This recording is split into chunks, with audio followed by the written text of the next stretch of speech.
मैं साहब आपका वक्त कीमती है, हम बैकग्राउंड में बात नहीं करेंगे, आज ही की बात करेंगे। आज कमरे अदालत में आप मौजूद हैं, क्या हुआ?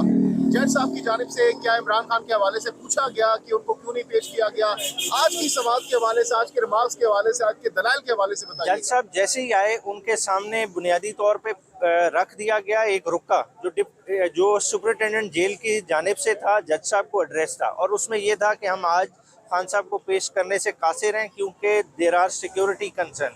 और वो क्या सिक्योरिटी कंसर्न है उनकी कोई डिटेल नहीं, क्या इशू, क्या कौन सा वाकया रूनुमा हुआ है। और इंटरेस्टिंगली ये कम्युनिकेशन जज साहब और सुपरिटेंडेंट के दरमियान है, और उसको डिफेंड कौन कर रहा है? एफआईए का डोमेन अपने केस की हद तक है। खान साहब की प्रेजेंस को इंश्योर करना, ऑनरेबल हाई कोर्ट के फैसले को इम्प्लीमेंट कराना जज साहब का डोमेन है। और अब जज साहब के कंधों पे भारी जिम्मेदारी है कि उन्होंने जिम्मेदार का तयन करना है और इंश्योर करना है कि खान साहब की प्रेजेंस आज ही आज इंश्योर हो और कोर्ट का ऑर्डर लेटर एंड स्पिरिट में कंप्लाई हो।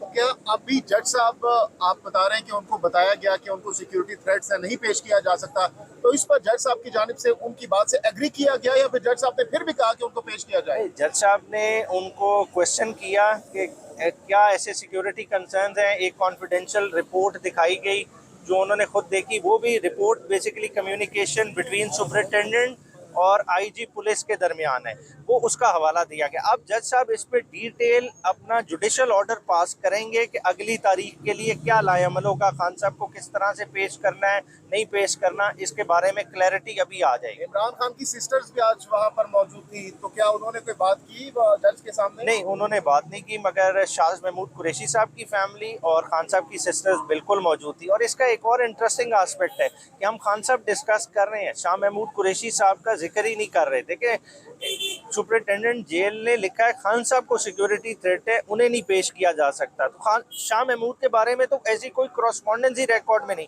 अदालत का प्रोटेक्शन ऑर्डर उनके बारे में भी था, तो उन्हें क्यों नहीं प्रोड्यूस? ये बिल्कुल रेज किया गया और इस कंसर्न को भी उन्हें एड्रेस करना पड़ेगा अपने ऑर्डर में। एज ए लीगल एक्सपर्ट आप क्या समझते हैं, क्या ऑर्डर जारी किया जा सकता है अदालत की जानिब से? देखिए, अदालत के पास अपने ऑर्डर कंप्लाइंस करने के लिए वो फर्दर टाइम भी दे सकती है। अंडर 228 पीपीसी सुपरिटेंडेंट जेल के खिलाफ प्रोसीड भी कर सकती है, क्योंकि ये open insult to the judicial officer है।